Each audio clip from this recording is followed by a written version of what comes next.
आज हम लोग समबाहु त्रिभुज का क्षेत्रफल निकालना सीखेंगे, जिसकी भुजा 4 सेंटीमीटर दिया गया है। चित्र में आप देख सकते हैं एक त्रिभुज दिया गया है और जो कि समबाहु त्रिभुज है। समबाहु त्रिभुज किसे कहते हैं? तो सबसे पहले आपको ये चीज जानना होगा कि समबाहु त्रिभुज किसे कहते हैं। ऐसा त्रिभुज जिसकी तीनों भुजा, ये भुजा, ये भुजा और ये भुजा, जिसकी तीनों भुजा आपस में क्या हो, बराबर हो, उसे समबाहु त्रिभुज कहते हैं। आप यहाँ देख सकते हैं इस भुजा की लंबाई भी ए है और इस भुजा की भी लंबाई ए है और इस भुजा की भी लंबाई ए है, यानी तीनों भुजा की लंबाई क्या है, बराबर है, जिसका मान यहाँ पे 4 सेंटीमीटर दिया गया है। तो सवाल को बनाने से पहले हमें इस त्रिभुज के कुछ सूत्र को जानना होगा। तो सबसे पहले समबाहु त्रिभुज का क्षेत्रफल, तो क्षेत्रफल का सूत्र क्या होता है ये हम लोगों को जानना होगा। तो समबाहु त्रिभुज का क्षेत्रफल जो होता है √3/4 ए स्क्वायर, यानी भुजा का स्क्वायर होता है।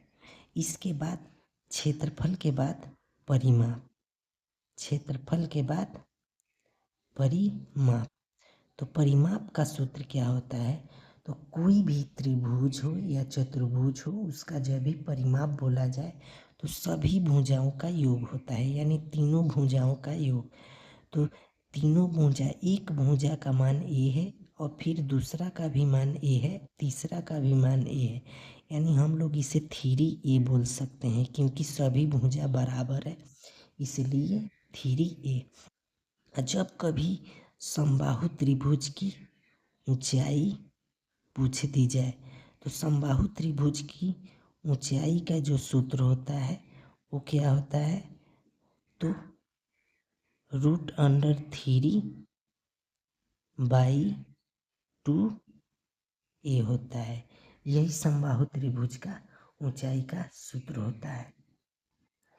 तो यहाँ से आप लोग समझ गए कि समबाहु त्रिभुज का क्षेत्रफल क्या होता है, √3/4a²। परिमाप क्या होता है, 3a होता है और ऊंचाई का सूत्र √3/2a होता है। तो चलिए हम लोग अब इस त्रिभुज का क्षेत्रफल निकालेंगे।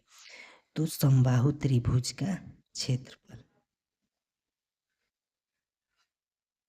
समबाहु त्रिभुज का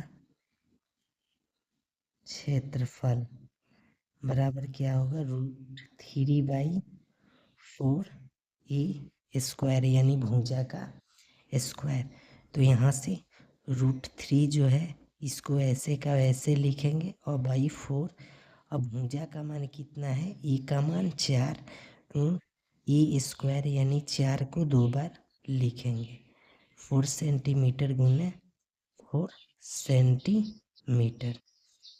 यहाँ 4 से 4 कट जाएगा, यहाँ 3 में 4 से गुना होगा तो कितना हो जाएगा, 4√3, क्योंकि यहाँ पे √3 है तो इतना वर्ग सेंटीमीटर हो जाएगा और यही इसका उत्तर हो जाएगा।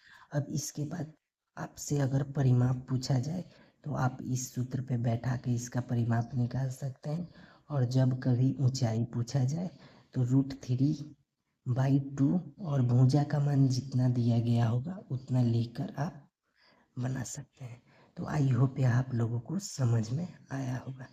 तो चलिए मिलते हैं एक नए वीडियो में, तब तक के लिए जय हिंद, जय भारत।